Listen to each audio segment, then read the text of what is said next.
Pierre de Talon-Bernet, nous allons parler peinture, mais pas n'importe quelle peinture aujourd'hui.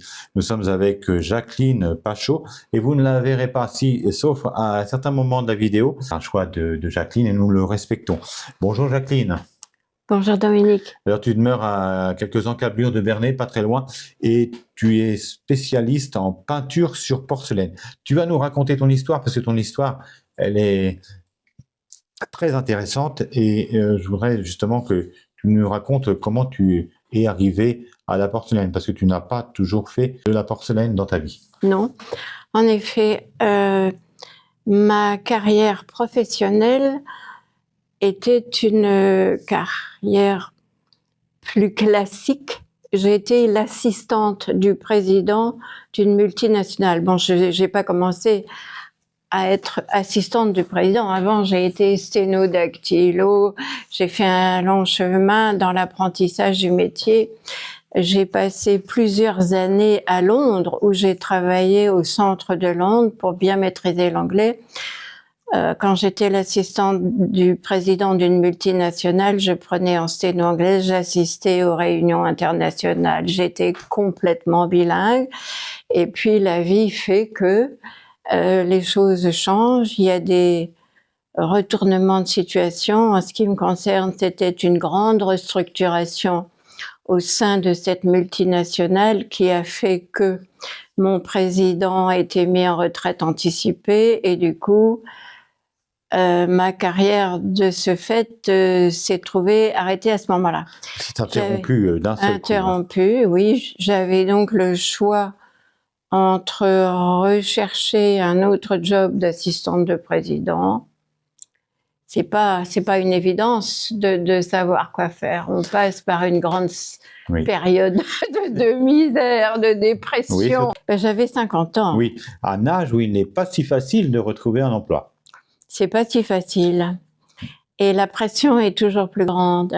Donc, il se trouve que j'avais eu la chance, en ayant 50 ans, d'avoir déjà, je vais dire, une situation assez confortable. Enfin, j'avais pas trop de dettes, j'avais un mari qui avait une bonne situation.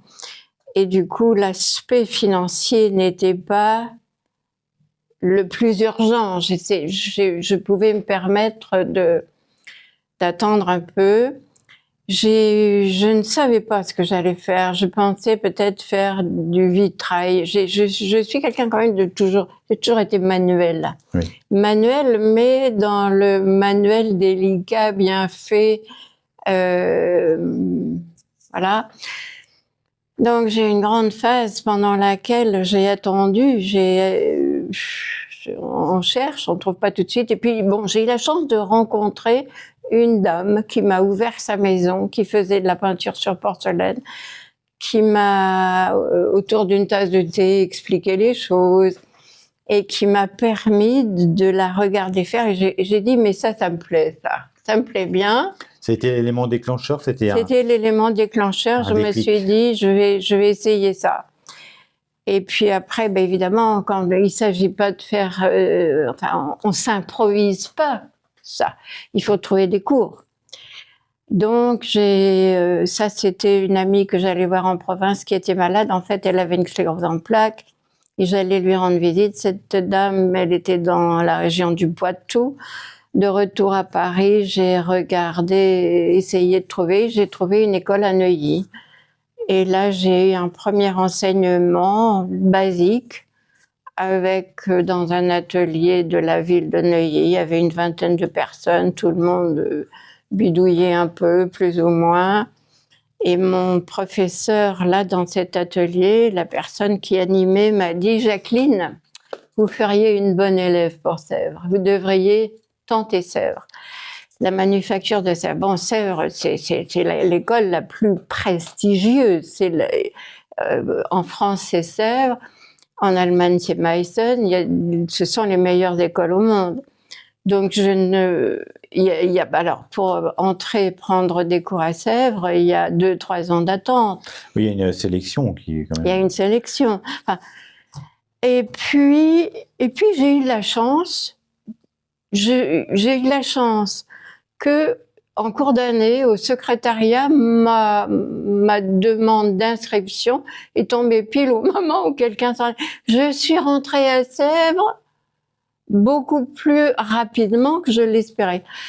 Là, je me suis dit, oh là là là là, bon, j'ai ramé, pour dire, je ne sais pas si on peut utiliser ce mot-là, mais j'ai peiné. Il y a eu une petite dose de stress, comme carrément. Ah, carrément. Non, mais c'est carrément du stress, parce que ici, on peint avec les meilleurs au monde. Oui, enfin, c'est pas encore tout à fait les meilleurs. Enfin, ce sont des très bons. Sèvres, à l'école, on forme des professeurs, et moi, je me trouve là-dedans. Alors, c'était difficile, il y avait des moments où j'y arrivais pas. Carrément, quand c'est comme ça, on va pleurer dans les water, hein, puis on revient. On s'isole. On s'isole, et on revient quand on a repris son courage, et on se dit, il faut que j'y arrive. Oui. Bon. C'était surtout pas le moment d'abandonner. Faut pas abandonner, mais c'est une école qui est difficile. Et donc, j'ai pris 10 ans de cours à Sèvres, parce qu'une fois qu'on est à Sèvres et qu'on aime cette peinture, on lâche pas sa place. J'ai fait 10 ans. Au bout de 10 ans, finalement, nous avons quitté la région parisienne. J'ai quand même continué à aller encore un peu à Sèvres, et après, j'ai pris encore d'autres cours avec d'autres enseignants, carrément les meilleurs au monde. Je peux les citer. Il y a Uwe Geisler, qui est un peintre qui a donné des cours partout dans le monde. J'ai pris des cours plusieurs fois donc à Paris avec Uwe Geisler. J'ai pris des cours avec les Kugelmayer, qui donnent des cours partout, aux États-Unis, au Japon, partout. Ce sont des grands peintres, et voilà. Mais ce que j'ai envie de dire, c'est que en peinture sur porcelaine, c'est comme tout. Pour tout apprentissage, il faut beaucoup travailler. On n'acquiert pas une technique de pinceau, on n'acquiert pas si on ne travaille pas beaucoup. Moi, je travaillais souvent 5 heures d'affilée l'après-midi. J'avais la chance, je n'avais plus besoin de travailler, de travailler pour gagner de l'argent. Donc, c'était mon plaisir. Je copiais les grands maîtres, les pièces les plus belles possibles. J'avais un objectif, reproduire ça au mieux possible, et je crois que j'y arrivais pas mal. Et alors, la chose aussi importante en peinture sur porcelaine, on peint moi, en ce qui me concerne, j'ai eu la chance de trouver encore des fabricants à Limoges qui reproduisaient des pièces de forme, des reproductions de pièces du 18e. Et j'ai peint sur ces pièces-là qui, pratiquement aujourd'hui, n'existent plus, puisque les derniers fabricants sont en faillite, quoi. C'est maintenant les porcelaines comme, par exemple, celle qui est derrière ici. Il s'agit d'une sorbetière. Une sorbetière, c'est une pièce en 3 parties.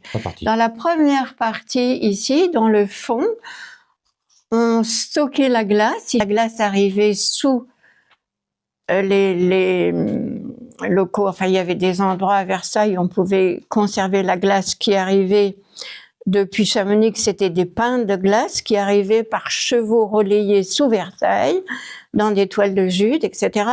Donc, on mettait de la glace dans cet endroit. On mettait ici les fruits rafraîchis ou les sorbets du roi. On mettait encore de la glace dans la partie supérieure ici. Alors, évidemment, quand j'achète la pièce en porcelaine, elle est vierge, elle est complètement blanche. Donc, il m'appartient de décorer au mieux possible en tenant compte de la forme et de trouver une déco, enfin, qui va mettre la pièce en valeur en respectant l'authenticité de la pièce. Est-ce que c'est difficile de te procurer justement ces pièces là? Comment fais-tu? Eh bien, oui, c'est ça que je disais. Il y en a de moins en moins. Oui. Il y en a de moins en moins. Moi, j'en ai encore quelques-unes, mais par exemple ça, à mon avis, on ne les trouve plus. Moi, j'en ai 2 J'ai celle-ci et une autre que je peux éventuellement faire voir, que j'ai peinte à Sèvres. On peut considérer donc que c'est une pièce rare. Ah bah c'est rare, complètement rare. Je vais pas dire que c'est unique, mais les pièces de cette nature-là, alors il y en a à la Manufacture de Sèvres, il y en a dans certains musées et encore pas partout. Il y a plusieurs techniques pour peindre la porcelaine. À l'heure d'aujourd'hui, on fait tout. Sur la peinture sur porcelaine, on peint à l'éponge. On peut, sur la porcelaine blanche, faire tout ce qu'on veut. On peut faire des lustres. Je fais aussi ça maintenant pour m'amuser.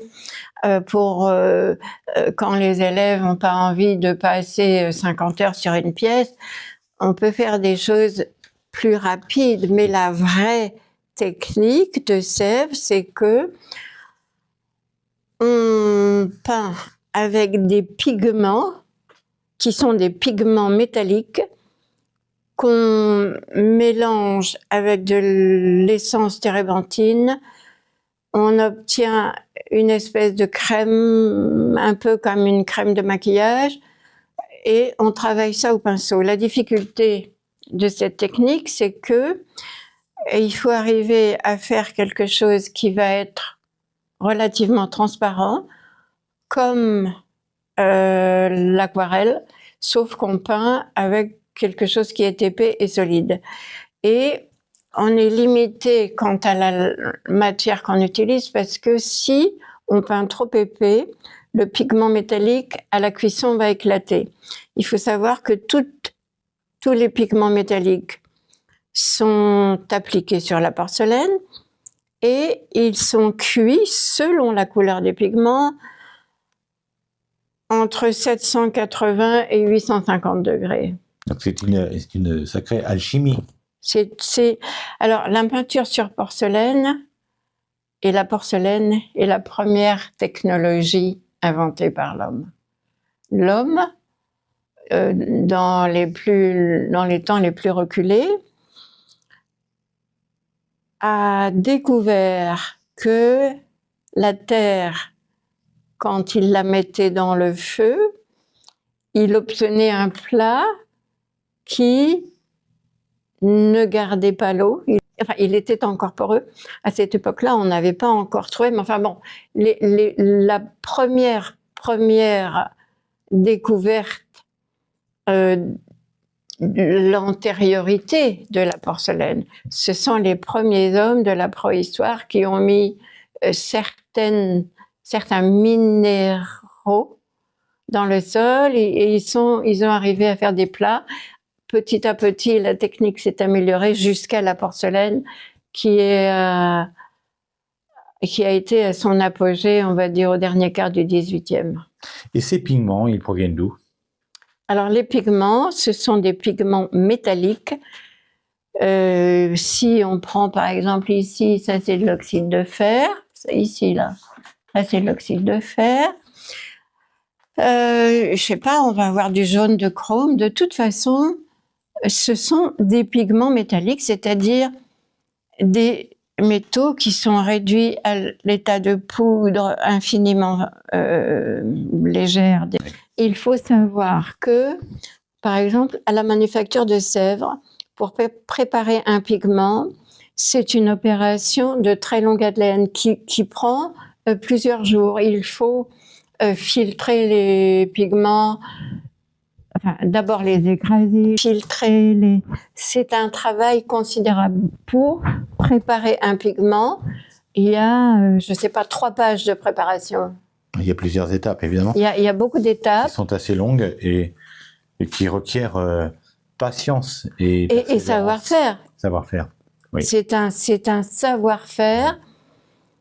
J'ai le livre là. J'ai un livre qui évidemment, comme je suis passionnée, j'ai pas une centaine de livres et dont un qui explique, qui reprend la finalisation du travail pour arriver à un pigment.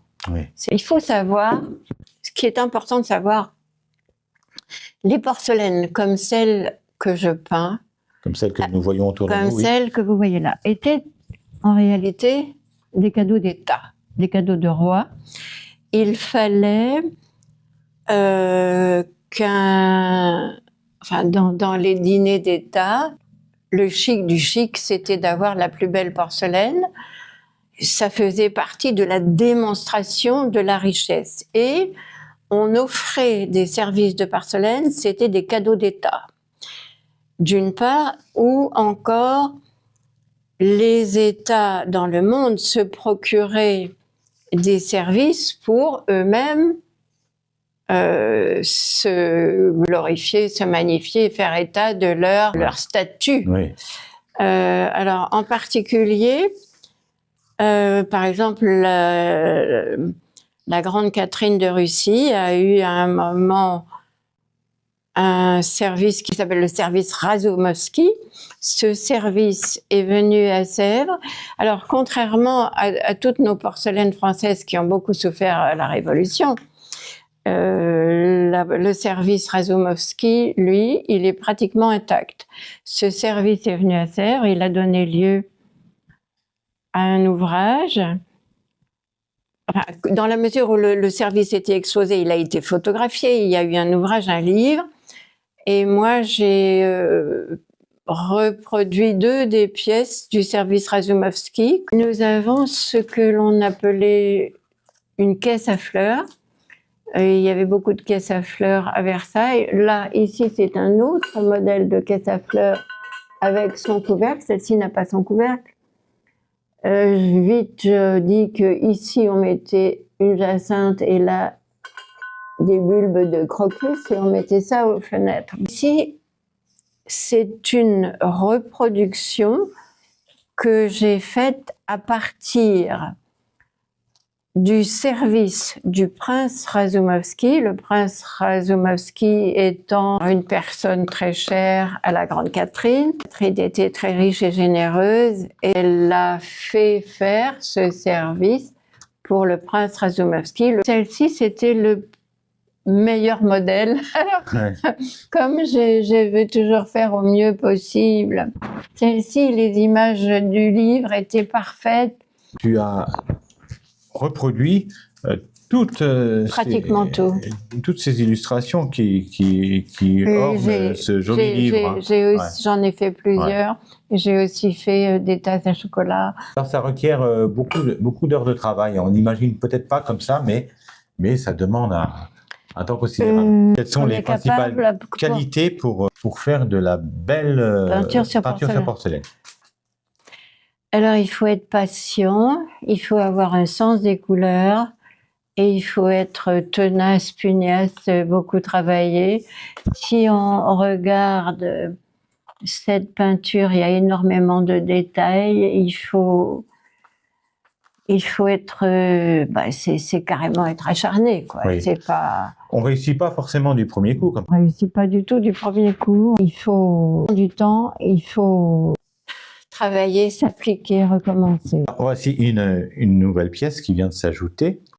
Jacqueline, peux-tu nous raconter l'histoire de cette pièce? En fait, ce cache-pot, alors d'abord, il faut les trouver, ce qui n'est pas évident, mais bon, j'ai fini. En fait, je trouve si bien sur le Bon Coin, sur Vinted, je chine. Ça, c'est pas une pièce qui vient de Limoges d'une fabrique, c'est une pièce que j'ai chinée avec dans l'idée d'y peindre un monochrome pour une de mes élèves, parce que je sais qu'elle aime ça, les monochromes. Donc, monochrome dit une seule couleur. Une seule couleur, là. Et là, ça s'appelle un brun pour contour. Oui. Mais c'est une des couleurs de ça. Et je vais tourner la pièce ici. Je vais la tourner pour qu'on voit les deux côtés. Oui. Ce sont des paysages, mais qui sont, comment dire, c'est un peu imaginaire. Hein. C'est issu de ton imagination? Non, ça j'ai des modèles. Là, c'est une reproduction. Oui. C'est une reproduction. Oui. Alors, un moulin? Oui. C'est un moulin. Je n'avais pas ce modèle-là. Alors du coup, j'ai pris cette partie-là, j'ai ajouté une autre. Je me débrouille pour remplir l'espace. Je n'avais pas un modèle qui faisait tout cet espace. Donc je bidouille, je prends ci et ça, j'arrange. Ah oui, c'est du montage finalement, oui. Oui. une composition. C'est un centre de table. On imagine que on mettait des fleurs ici au milieu de la table et donc tout ça était blanc quand je l'ai acheté et il a fallu que je me débrouille de trouver un décor qui convienne pour chaque endroit. Évidemment, je n'avais pas un décor qui correspondait exactement à ça. Il faut se débrouiller, inventer. Est-ce qu'il y a d'autres pièces que tu voudrais nous montrer? Ce sont les roses de Jacqueline. Ouais. Les roses de Jacqueline. Les roses de ton jardin, en reproduction ici? Non, en fait, ce sont les roses de Redouté, je crois. C'est plutôt des roses de Redouté, mais je peins aussi les roses de mon jardin. Tu as décidé de dispenser des cours à l'Université populaire du Neubourg, c'est bien ça? C'est bien ça. En fait, peindre pour soi, réaliser de beaux objets, c'est beaucoup de plaisir, mais partager son savoir, aider les autres qui ont envie de faire par elles-mêmes des choses, c'est aussi beaucoup de plaisir. J'ai la chance d'avoir des personnes qui peignent avec moi depuis quelques années et pour elles, je réalise des modèles qui sont assez... Ça semble assez difficile, mais une fois qu'on maîtrise un peu, c'est assez facile. Là, il s'agit de petits bleuets. Alors, la difficulté, c'est de bien positionner. Ça, c'est fait avec du scotch. Il faut bien mettre les barres de scotch bien régulières. Mais c'est beaucoup de plaisir. Ça, ce sont des modèles de cours. Donc, je donne ces cours à l'Université populaire du Neubourg. Elle est située où, Jacqueline, cette Université populaire du Neubourg? C'est à côté du musée de l'Écorché. En fait, c'est assez près, très près de Leclerc, si c'est oui, le musée d'Écorché d'anatomie. C'est ça, exactement. Dis-moi, Jacqueline, est-ce qu'il faut être doué, bon en dessin pour faire de la peinture sur porcelaine? Il n'est pas du tout nécessaire d'être doué. Je ne sais toujours pas vraiment dessiner. Je bricole. En fait, la technique de la peinture sur porcelaine de tous les temps, on utilise ce qu'on appelle des poncifs. Un poncif, c'est un papier calque qui va permettre de reproduire l'original par l'intermédiaire de petits trous. On fait des petits trous dans le dessin sur lesquels on passe du carbone. Évidemment, le carbone sur la porcelaine reproduit parfaitement le dessin. Un petit peu comme le poinçonneur des lilas, on fait des petits trous, toujours des petits trous. Exactement, sauf que les trous là sont beaucoup plus fins. Plus précis. Plus précis. Ah oui. On peint sur porcelaine, pas seulement des petites fleurs. Je suis allée en Arctique et j'ai vu des aurores boréales. Donc, je me suis amusée à faire les aurores boréales. En forme de palette. Oui, il fallait trouver la porcelaine. Excellent. Voilà les aurores boréales. Alors, on fait aussi des essais de matière, ce qui est très intéressant. Je ne sais pas si tu peux arriver à voir... On voit toutes sortes de reflets. Alors, en fait, c'est de l'or. Ah oui? Il faut bien... Alors, un fond de couleur, et c'est de l'or qui est appliqué, mais de l'or. De l'or pur. De l'or, oui, ça a coûté 300 € les 5 grammes il y a quelque temps, je ne sais pas combien ça coûte maintenant. Donc il y en a combien de grammes ici? Non, il en faut très peu, heureusement. Voilà, donc je ne sais pas si tu vois là. Ça... Oui, on voit les reflets. Bon. Les reflets alors en peinture sur porcelaine, on fait ça. On apprend aussi à faire du marbre. Oui. Magnifique. Marbre. On apprend toutes les techniques. On apprend à faire du bois. Ah oui.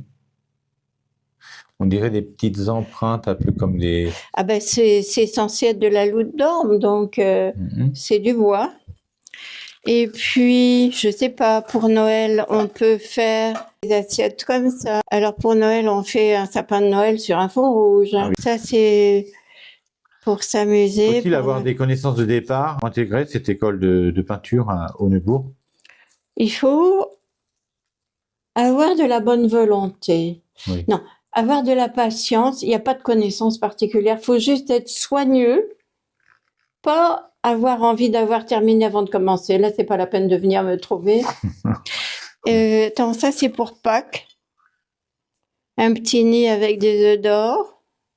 Superbe. Je fais tout ce qu'on me demande. Je peux, je sais pas, faire un rhinocéros, un rat, un lapin. C'est pas ce que je préfère, c'est pas ce que j'ai appris, mais c'est justement ce qui me plaît, c'est que je suis obligée de réapprendre tous les jours.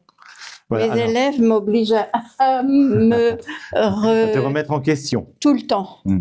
C'est une remise en question, la peinture sur porcelaine. Bien sûr. Félicitations en tout cas Jacqueline pour le merveilleux travail que tu as choisi de nous montrer pour le groupe Facebook Terre de Talent Bernay. Merci infiniment. Merci à toi Dominique.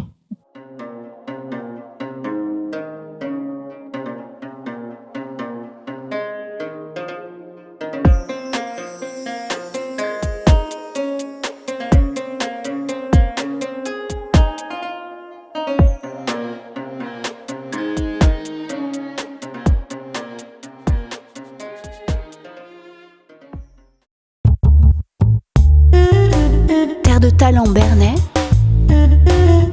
au cœur de vos passions.